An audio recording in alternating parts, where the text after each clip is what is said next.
Um, it is 6:45, so we will go ahead and get started. I want to take this opportunity to welcome everyone to our department's inaugural grand rounds of the year. We have a wonderful program for the year, and we're so excited to start with Dr. Stephen Rauch. He is our esteemed speaker and our inaugural speaker for the year. He is an internationally recognized leader in the field of vestibular and balance disorders. He's emeritus professor and vice chair for clinical research for the Department of Otolaryngology, Head and Neck Surgery at Harvard Medical School, and former chief of the vestibular division at Mass Eye and Ear, which he started, I believe, in 2014 to bring specialists from otolaryngology and neurology together to provide specialized care for patients with vestibular disorders. He has a prolific academic career. He served on the board of scientific counselors at the NIH and has been president of the Association for Research in Otolaryngology. And he's really advanced our understanding of how the brain and inner ear work together to maintain balance and spatial orientation.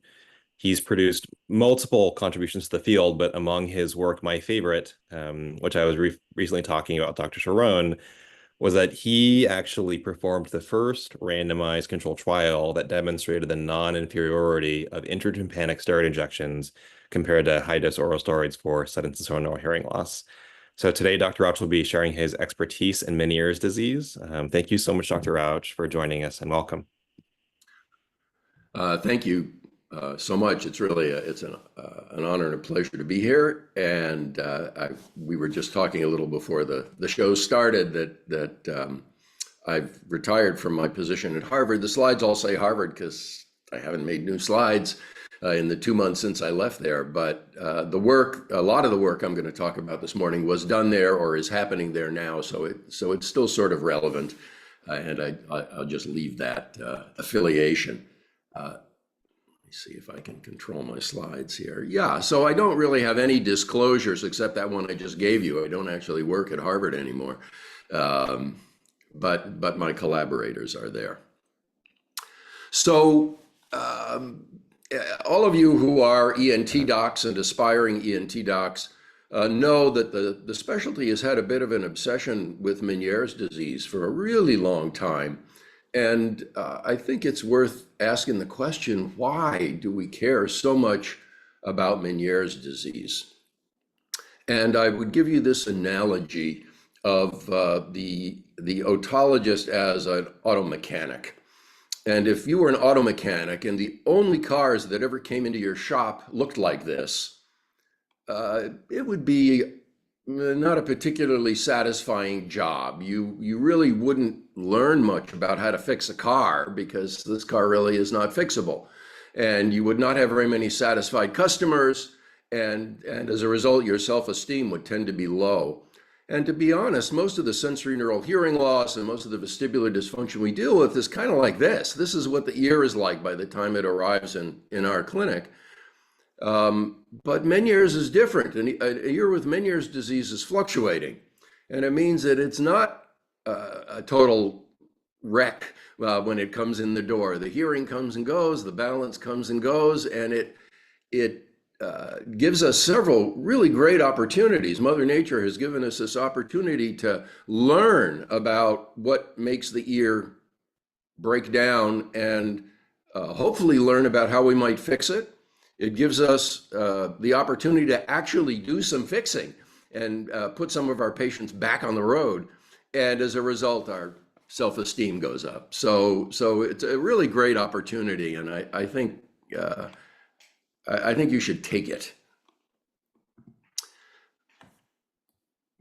So back in 1860, Meniere attended the weekly meeting of the Paris Neurological Society at the Hotel Dieu. And one of the common topics of discussion was this diagnosis of apoplectiform cerebral congestion, which was the dumpster full of all disorders of fits, of episodic neurologic dysfunction. And Meniere earned his place in history by lifting one thing out of the dumpster. He lifted out the condition that we now call Meniere's disease, and you all know it. You know, he described this condition of episodic vertigo with fluctuating and progressive hearing loss, and he figured out that it was the ear causing that problem.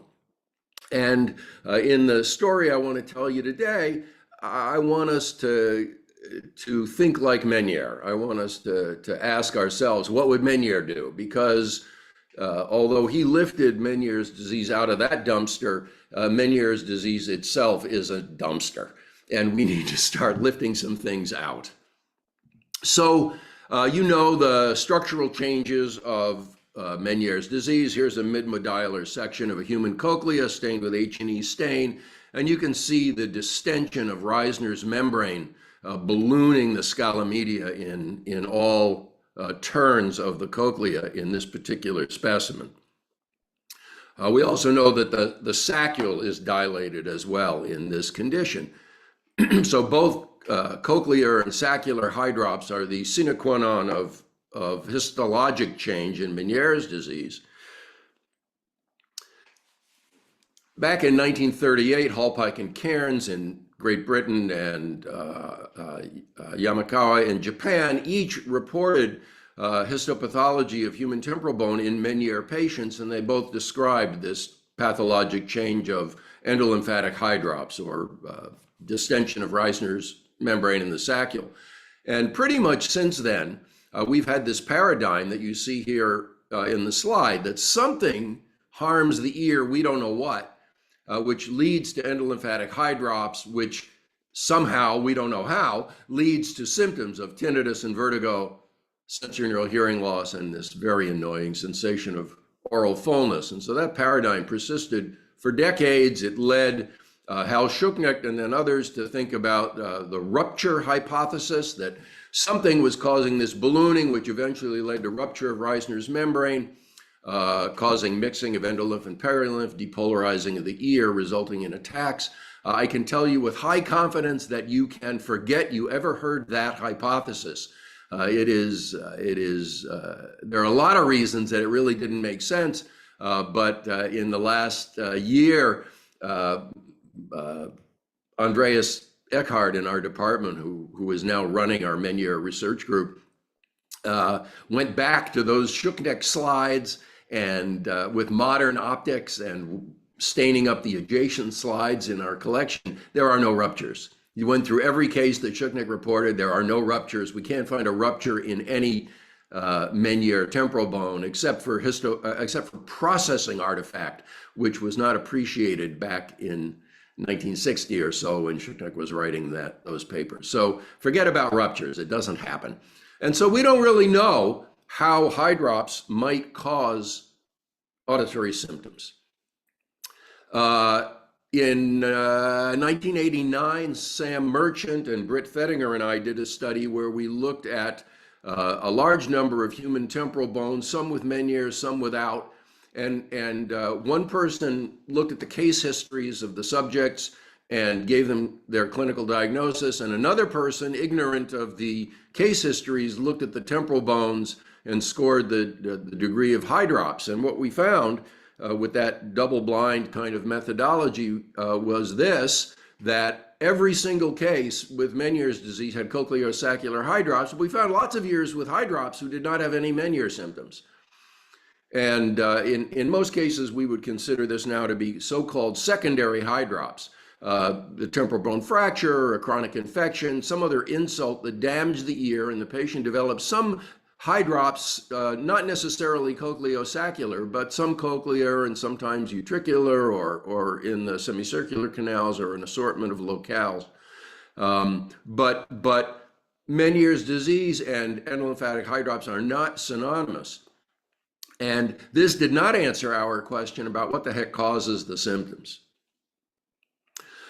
So we redesigned the paradigm in 1989, and we lifted hydrops out of that critical central position and hung it on the right edge here as an epiphenomenon. It's another finding associated with this condition, but we don't know what lives in the center of the slide.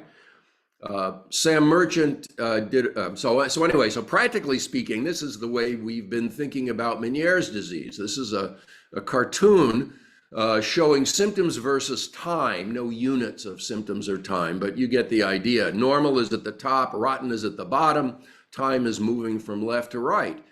And you start with the normal ear, but over time, something is damaging this ear and it's degenerating. And when that degeneration or damage reaches a point that the ear function begins to fluctuate, we call it Meniere's syndrome or Meniere's disease. And eventually, the ear keeps degenerating to a point where the symptoms, the ear doesn't have the horsepower to make vertigo anymore. And the hearing is shot, and we call that burned out Meniere's disease. And so the syndrome is really this zone, this time frame, time window, where the ear is progressively deteriorating and having fluctuating symptoms. There's a whole lot going on under the hood in an ear, and so in the early 2000s, Sam Merchant tabulated a lot of literature about this and wrote a very nice summary paper, basically laying out this new paradigm of homeostatic failure as the critical factor in the middle of the picture. Doesn't really explain or articulate the details of how autonomic imbalance might trigger this, or how allergies or endolymph flow or inflammation, each individually, we don't know why it causes homeostatic failure, but this felt like a more scientific effort to use language a little more scientific to explain what's going on critically that leads to the symptoms, but we don't really know how these things cause the symptoms. So that's primarily the paradigm that I've lived with during my career. And I've been banging my head against the wall trying to understand really why the ear fails and how it might cause the symptoms. I don't really have a great claim to success there. But some new things have happened. Everything I've just told you is old news. We've all known this for a long time. But we have some new news. One of the new bits of news, which I'm really not going to dwell on, but I sure hope you know about it, is that we can now image high drops. And if your radiology department does 4-hour delayed 3D flare MRI scans in a 3T scanner, you can see cochleosaccular high drops with a high degree of reliability. And nowadays, if we have a suspicion of Meniere's disease for one reason or another, somebody's had a few vertigo attacks, but their hearing is still good, or somebody's got fluctuating hearing and their balance is not affected yet, we can scan them and we can tell whether they're becoming hydropic. If your radiology department is not doing that, you really need to go knock on the door and get them up to date on modern imaging to aid in that aspect of diagnosis. But what I really want to talk about is some histopathology things that are super exciting to somebody like me who has spent 40 years spinning my wheels. So you know about cochleosaccular high drops. We already talked about it. What we haven't talked about is the endolymphatic sac.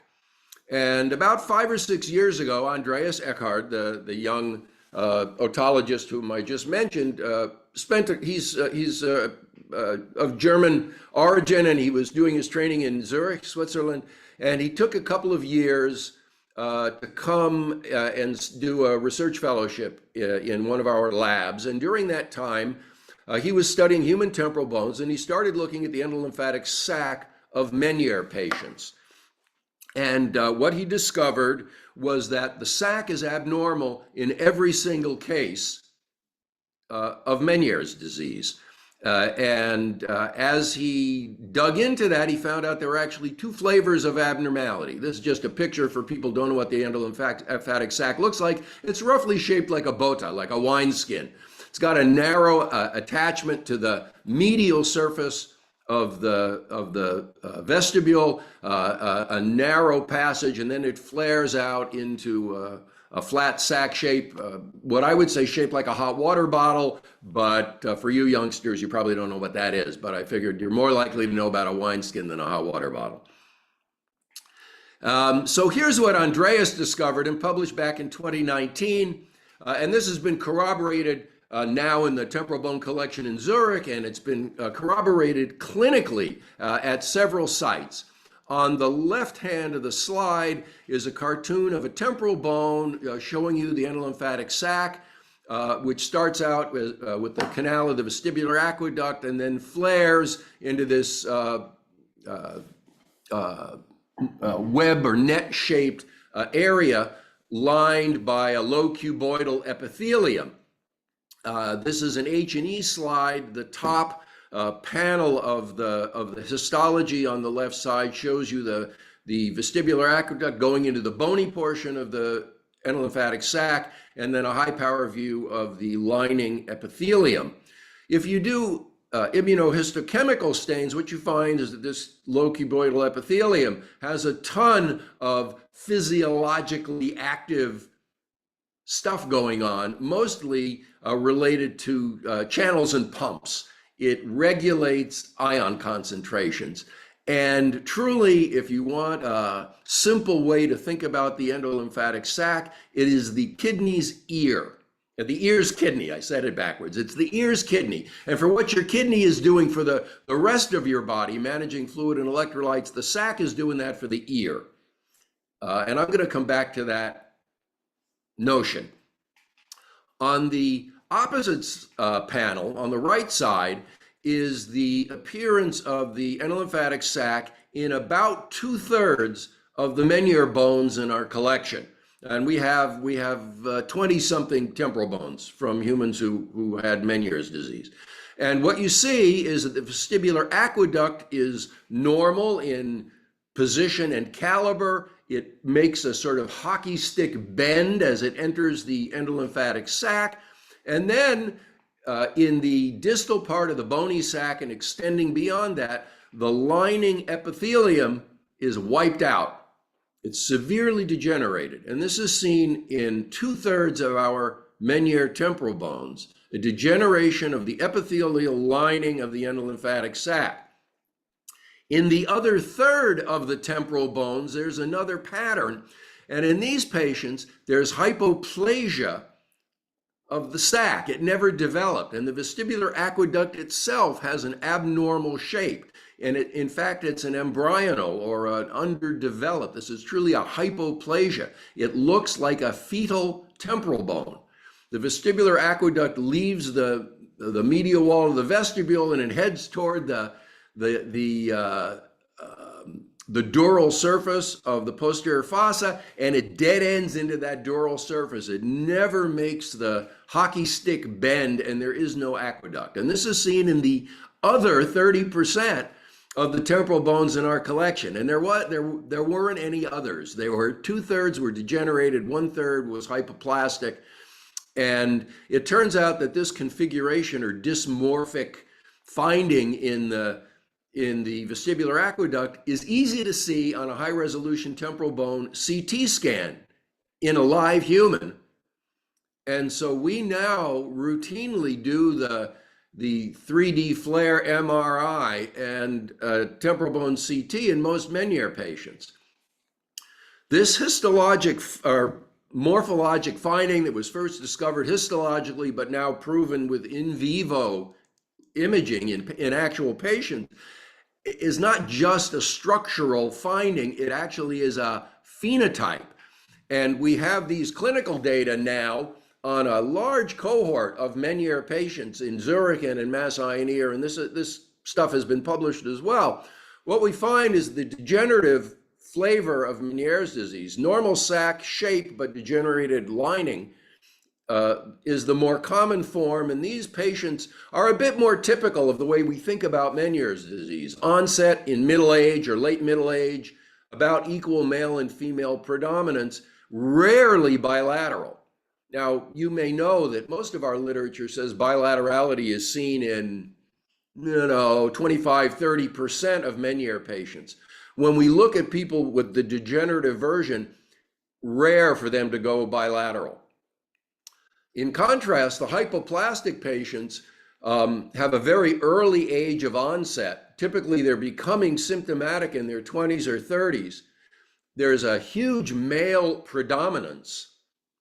And so if we see a young man who comes in with Meniere's disease, 20-year-old, 30-year-old with Meniere's disease, we almost always find that they're hypoplastic when we do the CT, and over 80% have it bilaterally. Now, the onset of symptoms tends to be sequential, not simultaneous, and it is rare to see people with two active ears concurrently in clinical practice. But this is a big difference in the phenotype of these patients.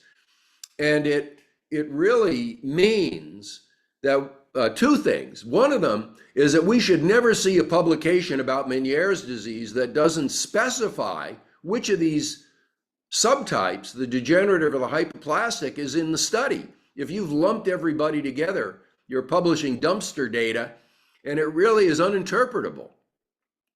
Because if you're asking who got better with a steroid injection, or who got better on a diuretic, or who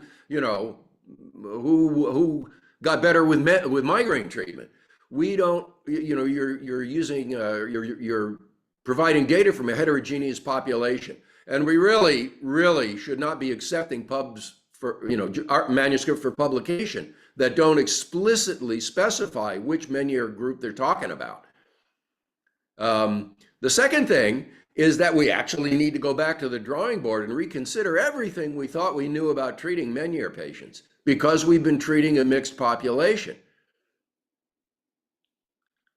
If you were trying to look at the benefit of I don't know, acetaminophen as a pain medicine, and you gave it to everybody with pain and didn't specify if they had a headache or a tibial fracture, you just gave them all the drug and asked if it worked, you would not get a clean story about the efficacy of the drug. And so we don't really know now who benefits from a dietary alteration or a diuretic or a tricyclic antidepressant.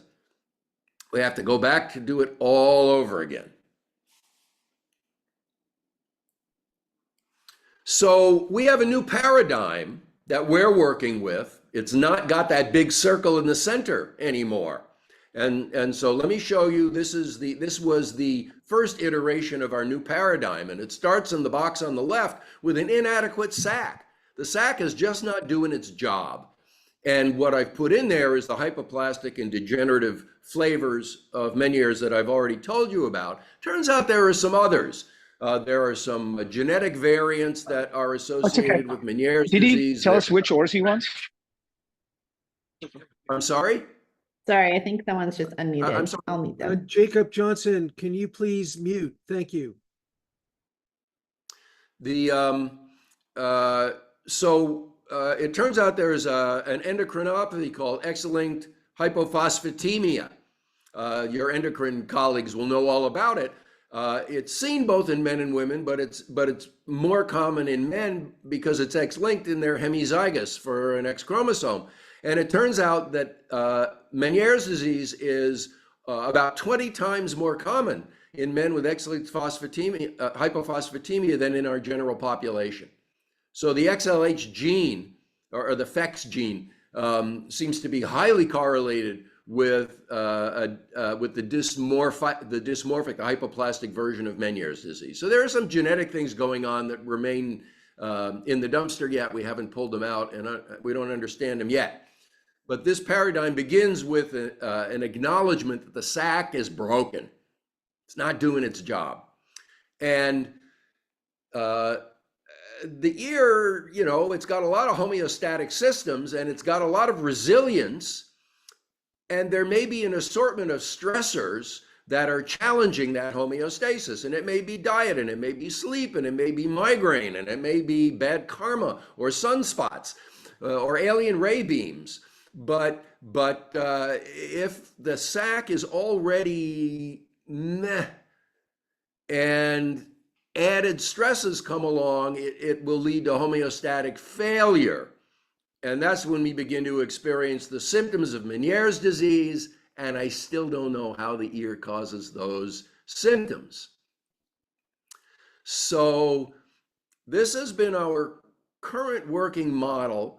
And again, I got to go back to heap praise on Andreas Eckhard, who you will hear more and more about as the years go by, because he's something of a genius in the way he's cracked open our thinking about Meniere's disease.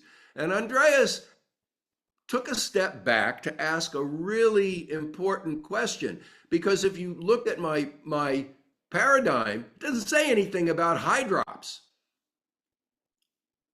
And so the question is, where's the hydrops in this story? And he posed the question about, what do we really mean when we say hydrops? What are we talking about? And I've already told you that rupture is dead. Forget about it. RIP, rupture hypothesis. And so the whole idea of elevated endolymphatic pressure, the inner ear is an enclosed space. You can't raise the pressure in the endolymph without raising the pressure in the perilymph. There's no pressure gradient on the two sides of Reisner's membrane. The physics don't work. There's something else going on. And so we really, we have a question about, why is Reisner's membrane distending? It's getting longer. And we can't really accept the simple old-fashioned explanation that it was pressure. If it was pressure, so here's a cartoon of Reisner's membrane. It's got, epithelium on both sides, but more cellular on the scala media side. And we know that if you do the same immunohistochemical stains on Reisner's that we did on the sac, showing all these sodium and potassium pumps, that the epithelium in Reisner's has those pumps and channels. It has osmotic or ionic gradient kinds of functions at a low level. If Reisner's was lengthening because of too much endolymph, you would expect that it would be stretching, right? If Reisner's stretched, what you would see is you have the same number of cells, but they're all elongating. But there's another way that Reisner's could get longer. It could have a hyperplastic response. The cells of the membrane could proliferate. And you might ask, well, why? What's the signal for proliferation? And I'm going to leave that question mark with you for a moment, because comparing these two pictures of stretched Reisner's versus proliferated or hyperplastic Reisner's, we can look at that. We can go and look at Reisner's membrane, and we can count the cells in a normal Reisner's membrane, look at the cells per unit length, and we can do the same thing in a Meniere ear. And Andreas has just done that. Now, the paper is not out yet. It's going to be at ARO this year. The manuscript is in preparation, but I have his permission to spill the beans this morning. So here's the key slide that I want to share with you, and let me explain it.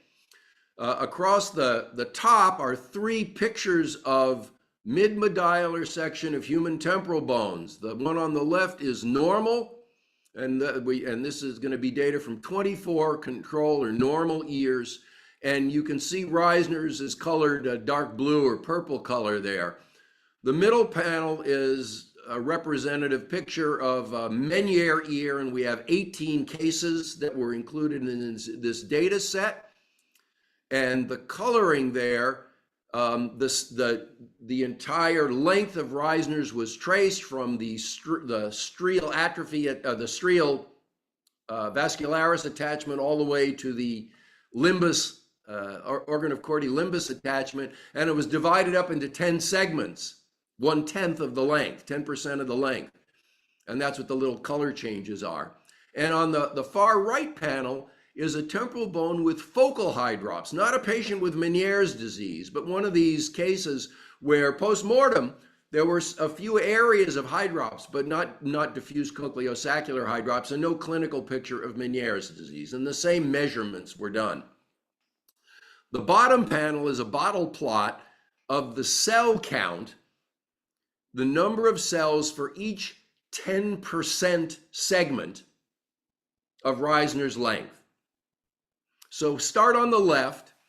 There are 5 Roman numerals, 1, 2, 3, 4, 5, corresponding to the 5 turns of the cochlear spiral, or the 5 cross sections that you see in a mid-medullary section, from the most basal to the apical section. And all those cell counts you can see are down around 5 to 10 cells per unit length. If Reisner's had stretched, we would expect to see the same cell count in Meniere's, because each 10% is longer, and it's the same number of cells in the 10% length. But what we actually see is a lot more cells. Reisner's has proliferated, and it was seen in every case, in every turn of the cochlea, in every Meniere patient. In the third panel, the only elevated cell counts are seen in the hydropic segments. The normal Reisner's has normal cell count. The distended Reisner's, hydropic scalomedia, has elevated cell counts of reactive proliferation, compensatory or reactive proliferation of Reisner's membrane. And we believe that's what causes endolymphatic hydrops. Reisner's is growing. I hope you're all with me with that explanation, because I've never had to explain it to anybody before. It's brand new. So we tweaked our paradigm right here. We put a little loop in there, which is, as the sac is failing and it's not doing its job maintaining a correct ionic, electrochemical, whatever, however you want to phrase it, it's not maintaining a correct environment or internal milieu for the inner ear, that is signaling Reisner's membrane to try to take up the slack and manage those ion gradients. And so the cells proliferate and they start cranking, trying to pump the sodium and the potassium to their respective scalae and maintain some degree of inner ear function. And they can kind of do it for a while, but eventually the level, the stressors, whatever they may be, exceed the resilience, the adaptive resilience of this mechanism. And we do see homeostatic failure and all the symptoms of Meniere's disease. And I don't know what causes those symptoms. So this is the latest, greatest paradigm for how we think about Meniere's disease. And it brings us to this place of back to the question of what would Meniere do, because we still have this big dumpster. We don't know what's in the pool of causes for sac deterioration. We don't know the signals for Reisner's proliferation and whether that can be tweaked or modulated. We don't know what the stressors are and how they're exerting the stress. And we still don't know what causes the symptoms. So Meniere started with this big dumpster, and he, took stuff out, and we've been working to take more stuff out. There's a whole lot of work left to do. And I would ask you, first of all, in the clinic, for those of you who are primarily clinicians, you have to rethink everything you know about treating Meniere's disease. You have to image your patients and know whether you're treating degenerative or hypoplastic Meniere's disease, because they may have different responses to our treatment interventions. One of them may really respond fabulously well to a diuretic. We don't know that. One of them may respond to steroid. One of them may respond to some other treatment nobody thought of yet, because we haven't been thinking correctly about what's wrong with the ear. Back in the middle 20th century, once the word spread that there was endolymphatic hydrops and people thought there's too much endolymph, they started using diuretic. How many of you think that when you take a diuretic, you pee endolymph? Come on. The whole idea that a diuretic might work for too much endolymph has been hard to make sense about. Shuchnik used to say that even a clock that doesn't run is right twice a day. We were using it and it worked sometimes, but we didn't understand the reason. But I want you to believe that we're talking about the ear's kidney. And if we're talking about a kidney analog, maybe there is a reason that a diuretic would work sometimes, but maybe a different diuretic, or maybe some other way that we treat kidneys would be relevant in the ear. We've never thought about it that way. We do know that the kidney has reactive hyperplasia.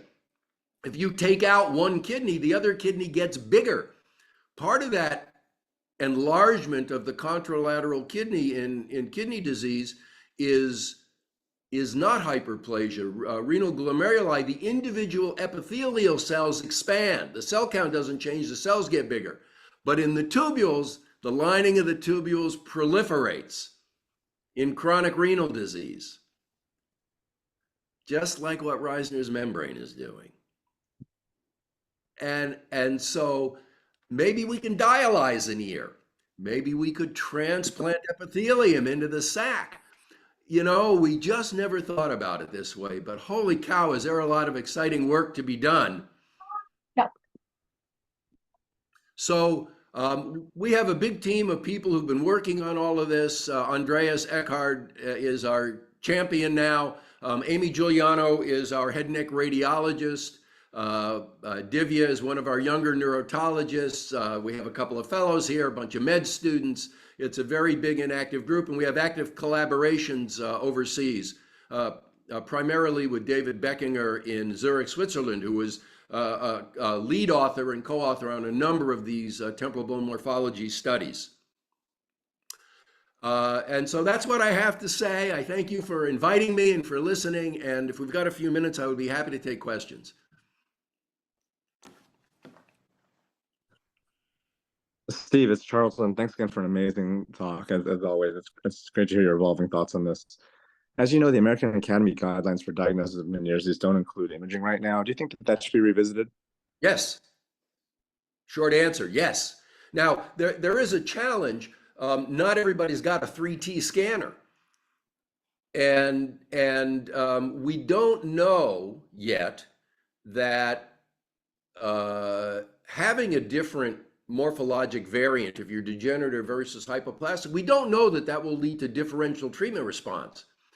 And we've been diagnosing Meniere's disease for hundreds, whatever it is, 174 years without 164 years without imaging. So I really can't claim that we must have imaging to make the diagnosis. It's a clinical diagnosis. I do think we shouldn't allow a single publication that doesn't specify which type of Meniere's disease, because we need to learn who responds and who doesn't.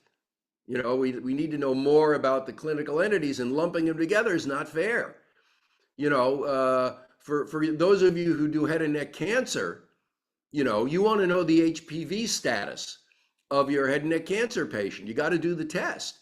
If, in breast cancer, you want to know their BRCA status or their estrogen sensitivity. There are all kinds of biologic features of diseases. And as we begin to stratify those populations biologically, we can be much smarter about how we intervene. And so we have to start doing that with Meniere's. And I think imaging is a way to start. Thanks, Steve. Andrea has said that he doesn't want his work to be used for diagnosis of the condition because that's not how he designed the studies.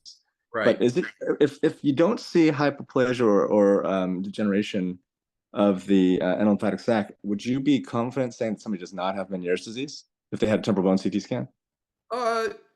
So if they have normal it's the vestibular aqueduct that we see on the CT. We don't actually see the sac. So that if the aqueduct morphology is normal, you cannot rule out Meniere's disease. If the aqueduct is abnormal, it's pretty much a guarantee they will develop Meniere's, even if they're not having all the symptoms yet. Every case that we've seen, all the cases that we've noted who had bilateral aqueduct abnormality and unilateral symptoms have gone on to develop involvement of the second year clinically, to meet Academy diagnostic criteria.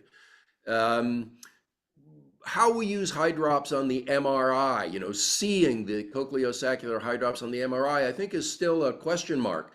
I didn't touch on migraine really at all this morning, But whether migraine just plays a role as a stressor of a weak ear because the sac is already damaged for some other reason, or whether migraine damages the sac primarily, by variation in inner ear blood flow or by autonomic instability associated with the, trigeminal vascular system or some other thing. I don't know. And I'm in the autumn of my career. You guys are going to answer those questions, but I'm desperately curious to find out the answer. So I would say, in a sort of Bayesian analysis way, if somebody is having a funky ear, the hearing's beginning to fluctuate a bit, or they're having some intermittent dizzy symptoms, but they don't meet real hardcore academy criteria, I offer them the MRI. And if they want it, I do it. And if it shows some high drops, I hang some crepe. I predict, it's looking a little suspicious. We don't know whether it's definitely going to progress. We don't know how fast. We don't know if watching your diet is going to make a difference. We don't know. But if you want to be proactive and try these things, sure, go ahead. If you, on the other hand, if there's no sign of high drops and the ear is a little funky, I can say, well, at the moment we don't really see any problem. We'll keep an eye on you. I don't do serial imaging. We do know that in patients who develop high drops that is present on MRI, if you treat them and they get a good treatment response and their symptoms go away, the imaging does not recover. Once you see high drops on the MRI, it's there forever. So you don't need to keep testing them. You do it once. And once you know they have high drops, you don't ever need to repeat that. Thanks as always, Steve. Steve, quick question, and I'm sorry I didn't get this, but is the proliferation that you see in both of your subtypes of Meniere's? Yes. Thank you. And it's in the ones that don't have Meniere's. It's in every case of cochlear high drops, we saw epithelial proliferation of Reisner's membrane. Jeff, good morning. Hey, good morning. That was a fantastic talk, and thank you. And I like that you're trying to inspire a new generation of dumpster divers. I have a couple of questions, so I'll ask as many as I have time for. I guess the first one is this is a very convincing and compelling way to divide up Meniere's disease. I was just at the Baronese Society, and people are advocating for quite a few different schemas. One based on the MRI imaging and different profiles of high drops within the inner ear. One based on whether or not migraine is present. One based on interleukin profiling, and someone was advocating that IL-1B nicely separates different forms of Meniere's disease. And like you mentioned, some are advocating that it's that there's a significant genetic component and it's minor mutations in some of the hearing loss genes that may be contributing to Meniere's disease. So I guess the first question is, how do you put all these together, and do we need to be doing large-scale studies where we try out all these different schemas and see how they interact with each other, or do we just need to pick a few? And what is the minimal set of information that we need for Meniere studies going forward? Oh, gee, I would submit to you that the paradigm I've laid out for you this morning is a bigger umbrella than all of those things. It doesn't preclude any of the other schemata that you just described. I think you can drill down on that first box of causes of sac epithelial degeneration, and there may be one that's inflammatory and it's a particular interleukin problem, or there may be one that's genetic, or all those things you described, and they could be primary causes of sac failure. It could be that some of those conditions are stressors and they're happening downstream in somebody who already has a crummy sac. And we may, you know, that the size of the sac is drastically different in patient to patient. You know, that was studied decades ago. There's a fantastic paper of graphic reconstructions of the endolymphatic sac in about 20 human temporal bone specimens done by a group in Sweden back in the 1960s. And in some people, the sac is a little nub, and in other people, it's as big as Rhode Island. It's really dramatically different. And so people may have an inborn variation, you know, person to person, inter-subject variation in resilience. And so some people may be really tolerant of ear stress and others not. But those are questions that each have to be studied individually. They're each little bags in the dumpster, you know? And I can't tell you that one is more important than another. I'm just making a plea for thinking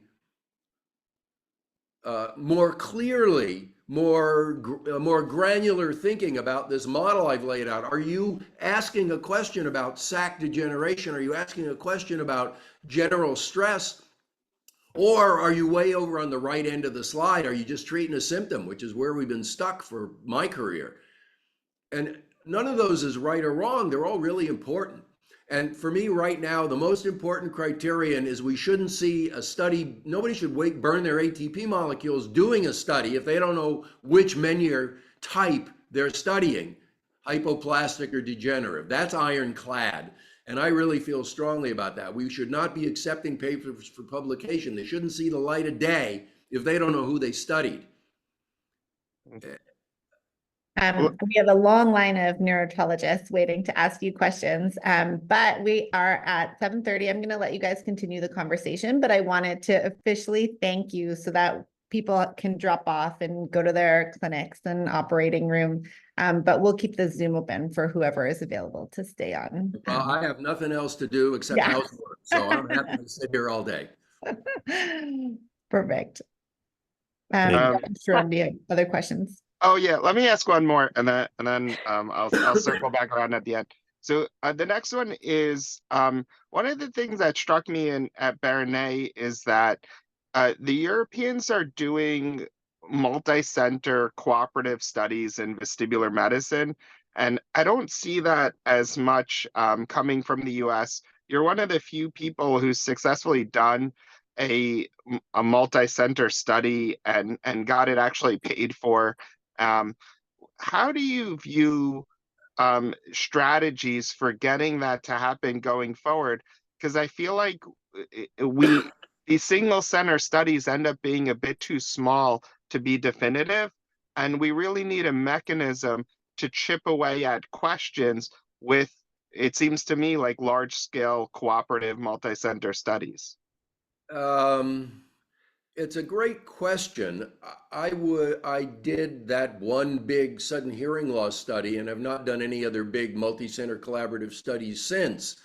And precious few get done. That study cost $6 million, and at the end, all we could say is, oh, I don't know, they look about the same. It didn't lead to a change in clinical practice.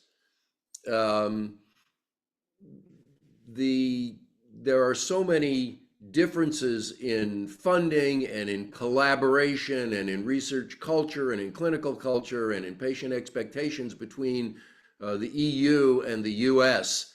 I hardly know where to begin in talking about why we don't have the money and we don't collaborate. In Europe, they have less money in some ways, but they have a little more collaborative spirit.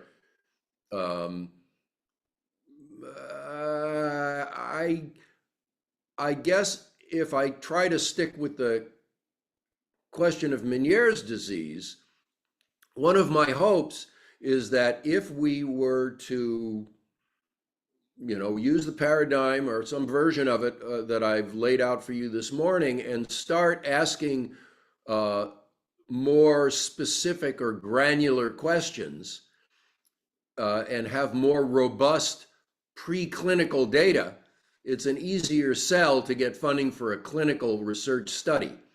You know, if you take an undifferentiated population of Meniere's disease and hose them down with a treatment, you give them all, Odo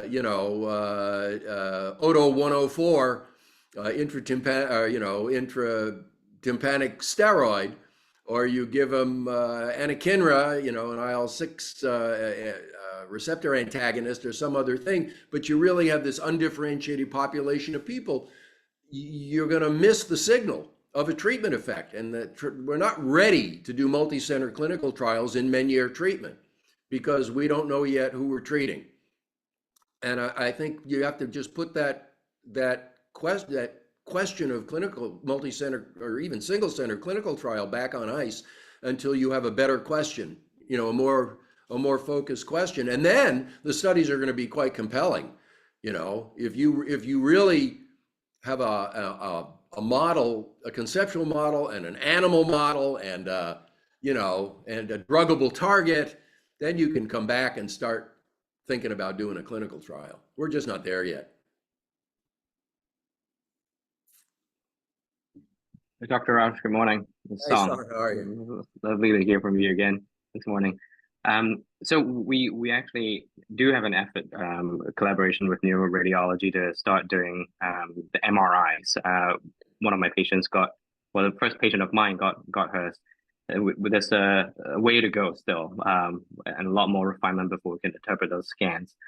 The question is more about CT scans for these patients. So which one do you pick? Do you pick any imaging at all? And it seems to be helpful, especially if we would come across a young male with Meniere symptoms, to be able to prognosticate. But when you do get that, if you do see a hypoplastic variant, how does that guide your treatment? Is it just kind of counseling? Do you take a different view towards ablative therapy? So really good questions. First thing I would say before I answer the primary question, the MRI imaging takes some experience. It's a very subjective kind of interpretation, and there are a number of different published grading scales, and they're all bullshit. Pardon me. We have now done 150 patients. Meniere patients or suspected Meniere patients. We have a lot of experience doing the scan. We have a really kick-ass radiologist who's running this, and we're starting to tell people, and our data are showing us every which way that the whole idea of having like 4 grades, normal, mild, moderate, severe hydrops on an MRI, baloney. It's yes, no. Maybe you could have mild and more than mild, I don't know, but we hold it at arm's length and squint at it, and you see the hydrops or you don't, and trying to quantify it and digitize it and trace it and do 3D reconstructions. It's all putting lipstick on a pig. It's just it's a binary test, in my opinion. Don't kill yourself trying to wring more meaning or information out of it than that. The CT scan is a slightly different story. It's very easy to see the dysmorphic vestibular aqueduct. We have published a method to actually do a measurement. There is an angle that you can measure between the posterior face of the vestibule and the vestibular aqueduct. And I didn't name it, but it was named the angular trajectory of the vestibular aqueduct, the ATVA, in the paper. And Eckhard, I believe, is the first author. Maybe Beckinger is the first author, but they're the 2 primary authors on the paper. And it's a very clear methods paper about how to look at the CT, and they have a little online tool you can use. It's like a little protractor, and you overlay it on the image in your radiology department. It gives you the angle, and if the angle is bigger than this, it's normal, and if it's smaller than that, it's hypoplastic. But I got to tell you, and our radiologist now measures the angle on every one of these when they give us the reading. But I will tell you that after you've looked at a dozen of those, you can just pull up on your own laptop, pull up the CT and you know, scroll through the sections and you'll see the vestibular aqueduct where it hits the, you know, where you would have an operculum for the sac. And if you sort of see a little bend in an operculum, it's normal morphology. And if you see a little dead end and a sort of a blunt dimple where there ought to be a bend, it's hypoplastic. I mean, it takes you know, a nanosecond for the neurologist to look at the section and diagnose hypoplasia. It's really easy. You know, if I was doing a study, I would do all the measurements because that gives you quantify it. You know, if you can't measure it, you can't study it. So you need to be quantitative in the research, but in clinical practice, poof, you know, I can scroll through the MRIs and I see the high drops or I don't, and I scroll through the CT and I see the hypoplasia or I don't. In terms of clinical utility of that, it is really just for patient counseling at this point. I do, you know, for one, I try to be a hopeful, optimistic person, but I don't sugarcoat it. I tell them, you know, if you have hypoplasia, there is a very high likelihood this year is going to develop Meniere's disease. If you have normal aqueduct, but you have high drops on the MRI, very likely this is trending toward Meniere's disease. We don't know yet whether one treatment or another is better, but I hope we're going to learn that. And you're only 30 years old, you're only 50 years old, you have a lot of years ahead of you. And, you know, I hope that this information, this new finding is going to lead to better treatment. If you want to be an early adopter, here are the treatments that are currently on the menu. I don't know if they're going to help or not, but that wouldn't kind of hold you back from recommending IT Gent, for example, for that patient that's symptomatic. no. Okay. You know, I have always been, I've always veered toward dealing with what's on the plate today, not the what if, not the stuff that's over the horizon. If somebody's having drop attacks, that is life-threatening. And, you know, you have to do a definitive treatment now. I have a patient who broke her neck in a department store. I have a guy who's a trucker. He flipped an 18-wheeler on the Mass Turnpike. I mean, drop attacks are life-threatening and you have to deal with them, no matter what's the status of the second ear. And the only definitive treatment, in my opinion, right now is gentamicin or labyrinthectomy. So I'd rather do the gent first, and I reserve labyrinthectomy for gent failures. If somebody's got bilateral hypoplasia and there's a very high likelihood the second ear is going to go, that's unfortunate. But if they're having drop attacks, I have to do something about it. So it's bad luck, but I don't have a better treatment option. I don't see the merit of telling him, well, just, you know, we're worried about what might happen on the other side. So just, you know, don't leave your house, sit in a chair, don't fall down. It's just not realistic. Thank you, Dr. Ross. Really good to see you. Likewise. Hi, Steve. It's so great to see you. Hey, good morning.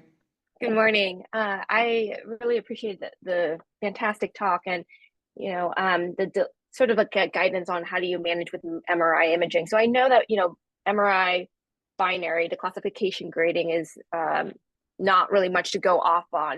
Do you ever find that the proliferation that you might see, the hyperplasia could be a later stage in the sense of you could have hypoplasia on a CT temporal bone and maybe would you get like MRI later on if you don't see it initially?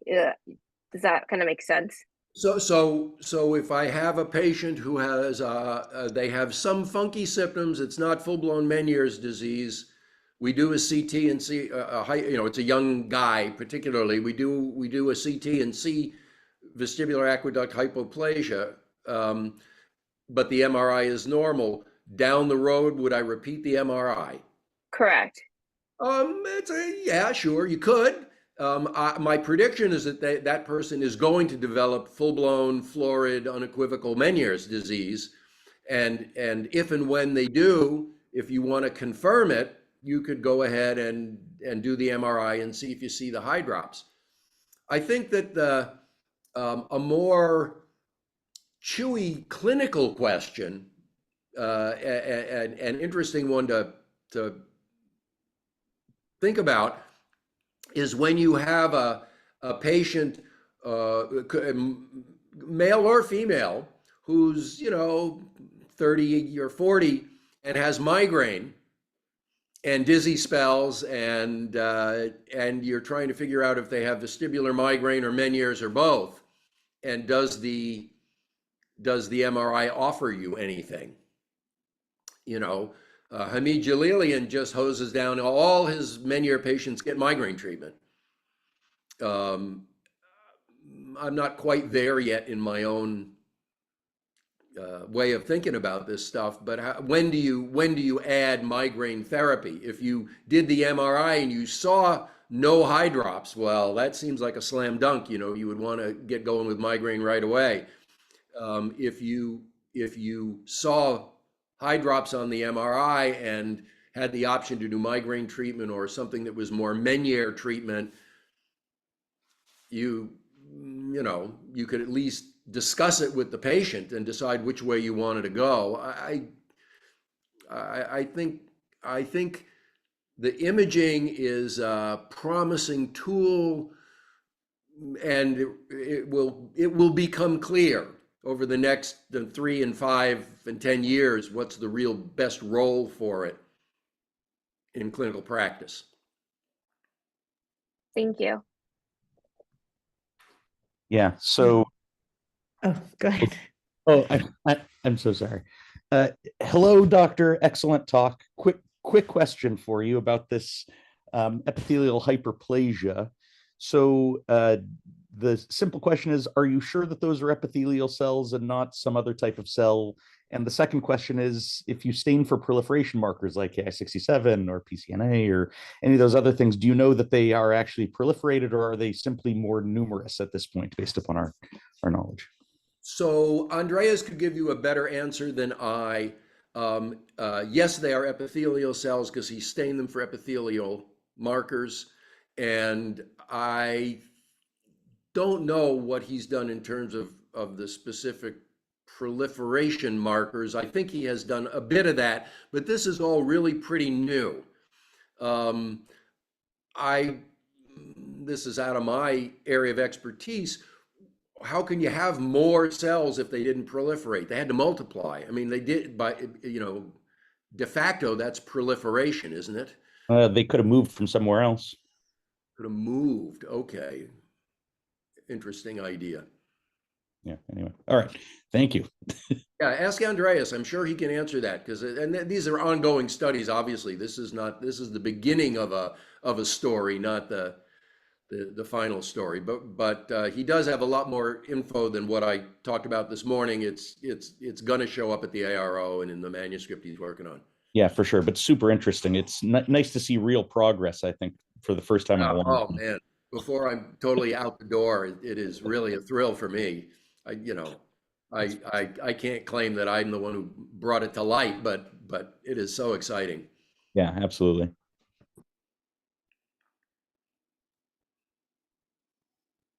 We did it. I'm so happy that this generated so much discussion. Thank you so much for taking time out of your retirement to come speak with us. It's been my pleasure. And I'd be happy to hear from you all anytime, or come pay a visit. Yes. Yeah. Welcome to California. Thanks. Have a great day. Thanks, Steve. Great talk. So much.